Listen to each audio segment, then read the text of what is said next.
Blessings. So this evening, some of the stories that will be mentioned: 4 held following gun seizure in Clarendon. Elderly Rasta got his locks trimmed with a machete. Yeah man, that me say. Out of jealousy, him ambush Rasta with one cutlass and beat him up. Almost cut off Rasta head. So that and more, and in order for you to get these news items daily, you need to join the family. So remember that if you're new to the channel, if it is your first time over here, please I'm asking you to subscribe. Plus, click the notification bell, and while doing so, select option all. So that way, you'll be first in line to be notified about each and every activity on our channel. And also remember to give this video a like for YouTube algorithm. Blessings and more beatitude. Stay safe.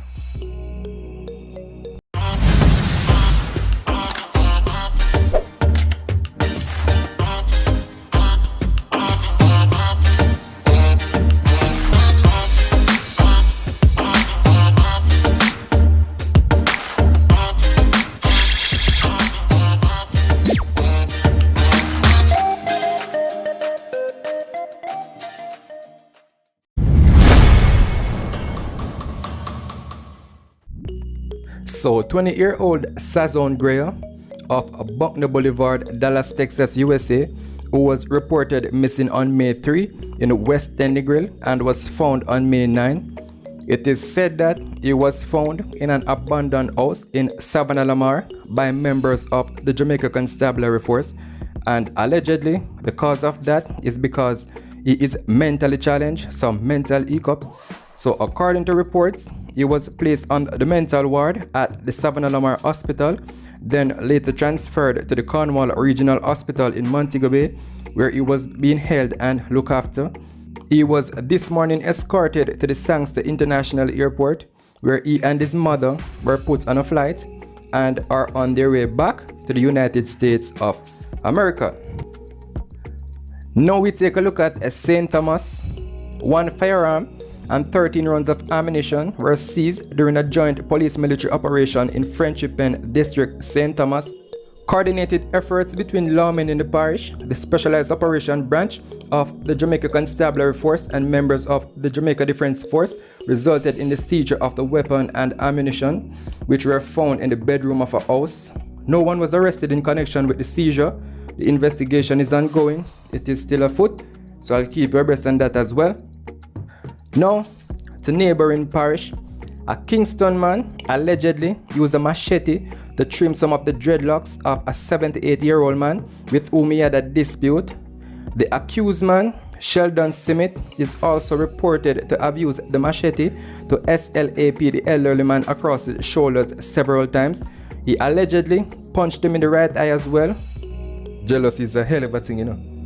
Smith, who appeared in the Kingston and St. Andrew Parish Court yesterday, pleaded not guilty to the charge of assault occasioning bodily harm. The complainant told the court that on Monday, January 20, Smith saw him having a conversation with his girlfriend when they approached and assaulted him. According to the elderly man, Smith later warned him, "Leave me woman alone or I'm gonna kill you. And that's why I'm chop off the locks off your head." The complainant is the landlord of the accused man's girlfriend. She operates a business at his property in their Kingston 2 community. So Sheldon's girlfriend, the violence producer girlfriend, rent the elder place, and I guess that would have allowed him to communicate with her neutrally, knowing she's a tenant of his. So in court yesterday, a neighbor told the court that the elderly man is intimidated by the accused and is in fear of his life. The defendant at one point during the proceedings pointed at the feeble-looking complainant in a threatening manner, which led Chief Parish Judge Chester Crooks to say that he believed that the accused is indeed bullying the complainant, because how can you be doing that in a court? How can you be in front of a judge and police officers and showcasing that type of behavior? That would somewhat confirm and prove that everything the complainant is saying is true. Mr. Crooks suggested that the two make use of the restorative justice system, but the complainant said that he is not healthy enough to travel back and forth to the justice center. So Smith's bail has been extended until June 17, when the matter will again be mentioned. He has been ordered not to interfere with or be seen on the complainant's property. Now, I want you all to leave a comment and make your opinion count down in the comment section. A 21-year-old woman who admitted to stealing money from her employer spent Thursday night in jail after she failed to pay over $100,000 she was ordered to carry to court as part repayment yesterday. Shantae, who worked as a cashier at a Supreme Venture outlet, pleaded guilty to larceny as a servant on February 16. She was ordered to reimburse her boss the sum of $359,000. On that occasion, she paid $80,000 in court, which reduced her balance to $269,000. She was then ordered to return to court on May 13 with $100,000 as part payment. However, she only brought $30,000. Miss, this is all I have right now, she told the parish court judge Lorian Cole Montague. However, the judge was not amused. So, how the judge them a deal with the woman them so? And the man them there would create havoc and a walk off of the case them scotch-free. Anyway, the judge replies saying, I am going to ask the officer to take you down and get you a phone call, ask somebody to bring you some more money, or I will have to keep you. She never tell us that she love a man. Where you want to keep her for? And then on a free some man, where you walk on a book of the people in Pitney. Some man will enter the people in Pitney exit. Some boy will trespass illegally on innocent women. Anyway, Shantae was unable to secure the money, so she was taken into custody overnight and will reappear in court today, at which time she will expected to have $70,000 to further pay her debt to her former employer. And I'm not encouraging stealing. However, in times like these, when the pandemic recession is on and persons find it very hard to provide for their family, etc., it's money.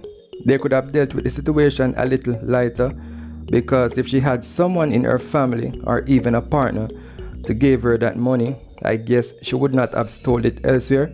So it sounds a little silly for her to be requesting it now, even though sometimes when you're in deep waters, money chump up and assist your acquittal. So maybe a Samaritan was awaiting her call, and as we all can see, it did materialize because she was remanded in custody. Her boss could have also exercised some form of MOU, egalitarianism. Well, I guess the money interrupted the payment of someone that would have won cash pot, money time, etc. Them did want the money for payout, or they just feels as if they should have made an example out of her as a deterrent towards stealing. Me no know. So leave a comment and make your opinion count down in the comment section.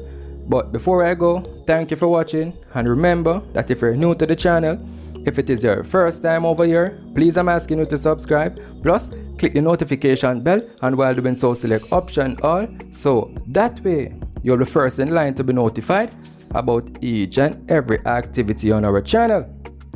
And also remember to give this video a like always, for YouTube algorithm.